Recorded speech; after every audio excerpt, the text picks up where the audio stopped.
pagi anak-anak terkasih. Bagaimana kabar kalian hari ini? Ibu guru berharap kalian semua dalam keadaan yang baik, sehat, dan tetap semangat belajar dari rumah. Ibu guru juga mengucapkan banyak terima kasih kepada orang tua anak didik kami yang telah mendampingi anak-anak belajar dari rumah. Bertemu kembali dengan Ibu Emilda Surbakti. Hari ini kita akan belajar mata pelajaran tematik tema 6, merawat hewan dan tumbuhan. Tema 4, merawat tumbuhan, pembelajaran yang ketiga. Anak-anak, mari kamu belajar dengan semangat. Adapun yang menjadi tujuan pembelajaran kita pada hari ini yaitu yang pertama, kamu dapat membuat kalimat tanya berdasarkan teks. Nah, yang kedua, kamu dapat membuat hiasan dari bahan buatan. Dan yang ketiga, kamu dapat membandingkan berat dua benda yang berbeda dengan benar. Anak-anak, mari kamu buka buku tematikmu halaman 175 pembelajaran yang ketiga.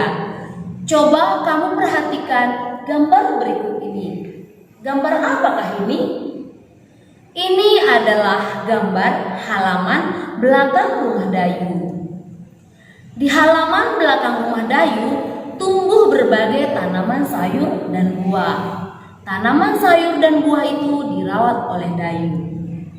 Sekarang mari kita membaca teks yang ada di halaman 175 sampai 176. Kita baca bersama-sama ya. Kamu ikuti ibu guru dari rumah. Keluarga Dayu suka berkebun. Ibu Dayu menanam berbagai tanaman bunga di depan rumah. Ayah Dayu menanam buah dan sayur di belakang rumah. Semua tanaman dirawat dan dipelihara. Semua tanaman diberi pupuk secara teratur. Semua tanaman disiram setiap hari. Dayu bertugas untuk memetik daun-daun yang layu. Ibu Dayu memetik buah pohon yang masak. Rumah Dayu menjadi asri karena tanaman yang dirawat. Nah, anak-anak, setelah kita membaca teks tersebut, apa yang dapat kamu ketahui? Ya, semua tanaman dirawat dan dipelihara dengan cara diberi pupuk dan disiram setiap hari. Bagaimana dengan anak-anak Bu Guru? Siapa yang pernah membantu ibunya menyiram bunga? Mulai sekarang, kamu boleh membantu ibu di rumah menyiram bunga atau tumbuhan yang ditanam ibumu. Dari teks yang sudah kita baca, kita dapat membuat kalimat tanya. Anak-anak, adakah yang masih ingat dengan penggunaan kalimat tanya? Dapatkah kamu membuat pertanyaan berdasarkan teks tersebut? Kata tanya apa saja yang kamu gunakan? Mari kita ingat kembali pelajaran yang sudah lewat. Untuk membuat kalimat tanya, kamu dapat menggunakan kata tanya di samping ini. 1. Siapa? Yang kedua, di mana? Yang ketiga, berapa? Yang keempat, kapan? Yang kelima, apa? Yang keenam, mengapa? Dan yang ketujuh, bagaimana? Nah, anak-anak, dapatkah kamu membuat pertanyaan atau kalimat tanya berdasarkan teks yang sudah kita baca? Contohnya, ibu menggunakan kata tanya siapa. Kata tanya siapa berarti jawabannya harus orang. Karena kata tanya siapa digunakan untuk menanyakan orang atau nama. Contoh kalimatnya seperti ini. Kita ambil dari teks bacaan halaman rumah Dayu. Misalnya, siapa yang menanam berbagai tanaman bunga di depan rumah? Jawabannya di sini siapa anak-anak? Iya, jawabannya adalah Ibu Dayu. Berarti Ibu Dayu itu nama orang, sehingga kita menggunakan kata tanya siapa. Sekarang tugas kamu membuat kalimat tanya yang lain berdasarkan teks halaman rumah Dayu. yang sudah kita baca bersama-sama. Nah, yang pertama, gunakan kata tanya pada awal kalimat. Yang kedua, gunakan huruf kapital pada awal kalimat. Nah, yang ketiga, gunakan tanda tanya pada akhir kalimat. Dan yang keempat, gunakan huruf tegak bersambung. Anak-anak, setelah kamu selesai membuat kalimat tanya berdasarkan teks, maka sekarang mari kita berkreasi. Kreasi berupa hiasan dapat dibuat dari berbagai bahan buatan. Nah, ini ada berbagai bahan buatan. Ada bunga yang terbuat dari plastik, tampak pada gambar A, dan gambar B terbuat dari tisu, dan gambar C terbuat dari kertas. Perhatikan gambar karya hiasan A. Bahan yang digunakan adalah plastik berwarna tangkainya dapat berupa kawat atau sedotan minuman. Dan yang ketiga, benang. Lalu perhatikan gambar B. Ini adalah karya hiasan bunga yang terbuat dari tisu. Bahan yang digunakan adalah tisu, tangkai, pita, dan gunting. Untuk gambar yang C, kita membutuhkan alat dan bahannya yaitu kertas lipat, lem, dan gunting. Nah, itu ya anak-anak yang membedakan 3 karya hiasan tersebut. Pilih membuat karya yang mana kamu? Apakah dari plastik, dari tisu, atau kertas lipat? Buatlah karya hiasanmu berupa bunga dari bahan-bahan buatan. Tentukan bahan-bahan yang akan digunakan. Bahan-bahan yang digunakan misalnya sedotan minuman, kertas lipat, kertas tisu, atau plastik warna-warni. Tentukan alat-alat yang digunakan, misalnya gunting dan lem. Sekarang mari kita mengamati. Di halaman rumah Dayu terdapat pohon mangga. Pohon mangga Dayu sedang berbuah lebat. Mangga yang sudah masak mulai dipetik. Mangga yang dipetik ditimbang. Dayu memasukkan buah mangga yang dipetik ke dalam keranjang. Ada keranjang yang besar dan ada keranjang yang kecil.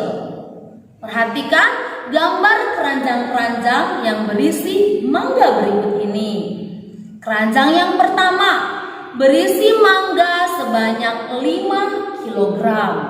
Dan keranjang yang kedua berisi mangga 15 kg.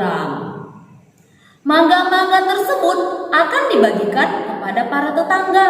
Oleh karena itu, mangga-mangga tersebut dimasukkan ke dalam tas plastik. 1 plastik bisa memuat 1 kg buah mangga. Perhatikan gambar 5 kg yang dimasukkan ke dalam tas plastik. Jika ada 5 kg dan plastiknya berisi 1 kg, maka kita membutuhkan 5 plastik untuk membungkus mangga yang beratnya 5 kg. Jika 15 kg, kita membutuhkan 15 plastik. Karena masing-masing plastik itu akan berisi 1 kg mangga. Nah, anak-anak, masih ingatkah kalian cara membandingkan berat benda? Membandingkan berat benda dengan memberi tanda lebih berat, lebih ringan, dan sama berat. Dalam perbandingan berat benda, kita harus mengetahui lambang atau tanda perbandingan berikut ini. Nah, tanda seperti ini dibaca lebih dari, lebih berat, dan lebih banyak. Nah, tanda yang kedua, tanda seperti ini dibaca kurang dari, lebih ringan, ataupun lebih sedikit. Nah, tanda seperti ini pasti anak-anak semua sudah tahu ya kan? Ini adalah tanda sama dengan atau sama berat. Nah, anak-anak terkasih, dalam membandingkan berat benda yang kita lihat pertama sekali yaitu satuannya. Jika satuannya sudah sama, maka kita bisa langsung membandingkan, dan jika satuannya berbeda, maka terlebih dahulu kita samakan satuannya. Contohnya sebagai berikut. Yang pertama, ada 2 keranjang yang berisi mangga. Keranjang yang pertama beratnya 5 kg dan keranjang yang kedua beratnya 1 kg. Yang pertama kita perhatikan satuannya. Di sini satuannya sudah sama-sama kilogram, maka langsung bisa kita bandingkan. 5 kg titik-titik 1 kg. 5 kg itu lebih berat atau lebih ringan dari 1 kg? Iya, jawabannya adalah lebih berat, dan tandanya adalah seperti ini. Itu contoh membandingkan berat benda jika satuannya sama. Nah, contoh yang kedua anak-anak. Berat buah mangga yang pertama adalah 25 ons. Sedangkan berat mangga yang kedua adalah 2 kg. Kita perhatikan satuannya berbeda. Jadi kita samakan terlebih dahulu. Satuannya kita samakan jadi ons. Mari kita kerjakan. 25 ons tetap. Sedangkan 2 kg kita ganti jadi ons. Maka 2 kg sama dengan titik-titik ons. Mari anak-anak kamu ingat kembali bahwa 1 kg sama dengan 10 ons. Jadi 2 kg sama dengan 2 dikali 10 sama dengan 20 ons. Mari kita bandingkan. Satuannya sudah sama? Iya, sudah sama. 25 ons titik-titik 2 kg atau 20 ons. Jadi 25 ons lebih berat dari 20 ons, dan tandanya adalah seperti ini. Nah, ini adalah contoh membandingkan berat benda yang satuannya berbeda. Semoga kamu sudah memahaminya. Baiklah anak-anak terkasih, demikianlah video pembelajaran hari ini. Semoga dengan menyaksikan pelajaran hari ini, kamu dapat membuat kalimat tanya berdasarkan teks. Kamu dapat membuat kreasi dari bahan buatan, dan kamu dapat membandingkan berat benda. Semoga pembelajaran hari ini bermanfaat buat anak didik kami. Mari anak-anak tetap mematuhi protokol kesehatan, memakan makanan bergizi, dan jangan lupa berdoa kepada Tuhan supaya pandemi COVID-19 cepat berlalu. Terima kasih, Tuhan memberkati.